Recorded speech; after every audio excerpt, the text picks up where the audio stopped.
Hello guys, how are you? And I'm going to tell you list of the top 10 Hindi movies. And number 10 मा रहेको छ पक्कै पनि तपाईहरुले हेर्नु भएको छ कि छैन र मैले जुन जुन मुभीहरु भन्न गइरहेको छु यो चाहिँ एकदम अन्डररेटेड मुभीहरु हो र यसकोले चाहिँ कम्तिमा पनि 500 करोड चाहिँ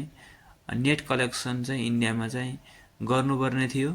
तर त्यति राम्रो यसले चाहिँ अर्न गर्न सकेन र ढिलो नगरिकन यसको मुभीको नाम भनौँ नम्बर 10 मा रहेको छ बदला जसमा वरुण धवन रहेका छन् र यो मुभी एकदम राम्रो छ एकचोटि पक्कै पनि हेर्नु होला म रिभिल केही पनि गर्दिन स्टोरीको बारेमा र नम्बर 9 मा रहेको छ हमारी अधुरी कहानी अति राम्रो छ हैन विद्या बालन र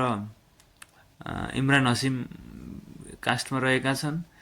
र यो मुभी पनि अत्यन्त राम्रो मुभी हो तर जति राम्रो मुभी थियो जति स्टोरी थियो त्यो अनुसारले चाहिँ कमाउन सकेको थिएन हैन फिल्म अति राम्रो छ हेर्नु होला यो चाहिँ मेरो लिस्टहरु है तपाईहरुलाई कतिको म्याच गर्छ यो चाहिँ अन्डररेटेड मुभी र low budget movie as well as एकदम थोरै कमाएको मुभी जबकि 500 करोड डिजर्भ गर्ने मुभी हो यिनीहरु भनेको र नम्बर 8 मा रहेको छ मैदान अति बवाल छ मुभी है यस्तो इमोसनल भइन्छ अजय देवगनको दमदार प्रस्तुति छ तर फिल्मले कमाउन सकेको थिएन कमाएन भन्दा पनि हुन्छ डिजास्टरै भएको थियो राम्रो कमाएन र नम्बर 7 मा रहेको छ एयरलिफ्ट अक्षय कुमारको हिटको ट्याग चाहिँ पाएको हो तर जति उसले कमाउनु पर्ने थियो त्यो मुभीमा जुन तरिकाको इमोसनल एउटा छुट्टै छ त्यसमा एउटा हैन वार जस्तो टाइपको मुभी हल्का मान्छेहरुलाई चाहिँ एक देशबाट अर्को देशमा लखेटिएको जस्तो देखिन्छ र के रहेछ कसो रहेछ हेर्नु होला पक्कै पनि मुभी अति राम्रो छ अक्षय कुमारको एक्टिङ राम्रो छ इमोसनल छ गीतहरु सबै हिट छन् जसले कमाउनु पर्ने 400-500 करोड कमाउन पर्ने फिल्म थियो यो पनि तर अफसोस कमाएन र नम्बर 6 मा रहेको छ अन्धाधुन हैन अन्धाधुन अत्यन्तै बवाल मुभी यो अलि पहिलाको मुभी नै हो है अति बवाल यस्तो राम्रो स्टोरी छ यति सफ्टली यति स्मुथली गएको फिल्म छ तपाईलाई कहीँ पनि बोर लाग्दैन राम्रो छ मुभी है र पक्कै पनि आयुष्मान खुरानियाले अति राम्रो एक्टिङ गरेका छन् र तपाईहरु सक्नुहुन्छ बीचबीचमा प्रत्येकचोटि झड्का लाग्छ तपाईहरुलाई बुझ्नुभयो फिल्म त्यस्तो टाइपको छ हेर्नु होला र नम्बर 5 मा रहेको छ तुम्बड अति बवाल जुन बेलामा फिल्म रिलिज भयो त्यसले त्यति कमाएन तर रिलिज गर्दाखेरि चाहिँ त्यो मुभीले झन् बढी कमाएको थियो 40 करोड 50 करोड कमाएको थियो हैन सुरुमा चाहिँ बरु कमाएको थिएन 12-13 करोड समथिङ यस्तै कति कमाएको थियो यो पनि अन्डररेटेड मुभी हो एकदम राम्रो छ हेर्नु होला अलि फरक टाइपको मुभी छ तपाईहरु अभियसली मन पर्ने छ मलाई चाहिँ एकदम मन परेको फिल्म हो मैले धेरै पहिला हेरेको है मैले अझै पनि हेर्न सक्छु त्यो मुभी हैन यो पनि एउटा अन्डररेटेड मुभीको लिस्टमा पर्दछ र अर्को छ दृश्यम मुभी अजय देवगनको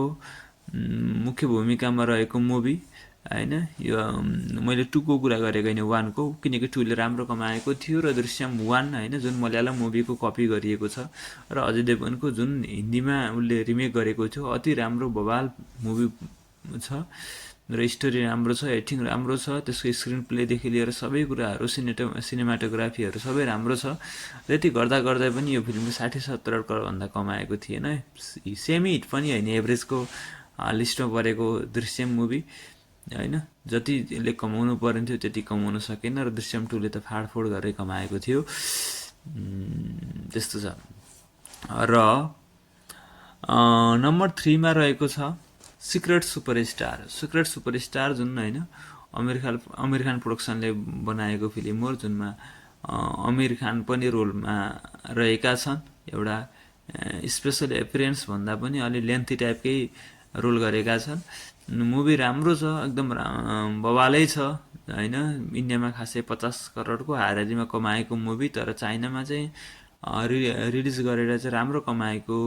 भन्ने गर्दछन् तर चाहिँ चाइना इन्डियामा चाहिँ कमाउन नसकेको हो। जब 50 करोडभन्दा कमाएको थिएन मुभीले।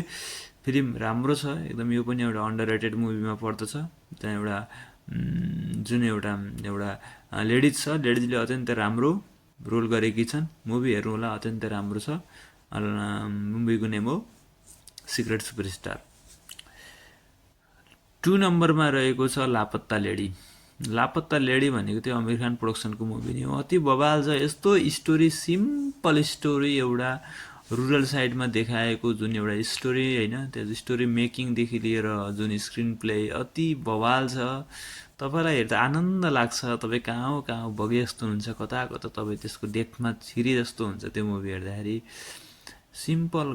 एउटा भिलेजमा सिम्पल केटाकेटीको एउटा एक अर्कोप्रति देखिने माया होइन, छुट्टै एउटा आनन्द लाग्छ मुभीमा। जुन केटाकेटीमा अब त्यो स्टोरी रिभिल नगरौँ है, अभियसली एकचोटि हेर्नु होला र फिल्म कस्तो लाग्यो होला भन्नु होला। लापत्ता लेडी फिल्म चाहिँ बवाल छ ल। अब पक्कै पनि नम्बर 1मा कुन मुभी छ भन्ने तपाईँहरूलाई एकचोटि कन्फ्युज भयो होला। पक्कै पनि नम्बर 1मा रहेको छ, this is my one of the best favourite movie, this name is 12th fail. 12th fail movie अत्यन्तै बवाल छ। स्टुडेन्टहरूको लागि पनि हेर्नुपर्ने र स्ट्रगल गरिरहेका मान्छेहरूले पनि हेर्नुपर्ने मुभी, र आफूले केही पछि गएर गर्छु र सपना बोकेका मानिसहरूलाई यो मुभी पक्कै पनि हेर्नुहुन्छ र हिम्मत चाहिँ हार्नु हुँदैन है भनेर एउटा सन्देश पनि दिएको छ। अब यो फिल्म हेर्नु होला 12th फेल, बवाल छ। म केसको बारेमा चाहिँ केही पनि भन्दिनँ, फिल्म हेर्नुहोस्, कस्तो लाग्यो भन्नुहोस्। र मेरो 1 to 10 लिस्टमा मुभीमा तपाईँको फेभरेट कुन हो, र मेरो सिरियल वाइज मिल्यो कि मिलेन तपाईँहरूको इन्ट्रेस्टको अनुरूप कस्तो लाग्यो भनिदिनु होला, र च्यानललाई सब्सक्राइब पनि गरिदिनु होला। Thank you.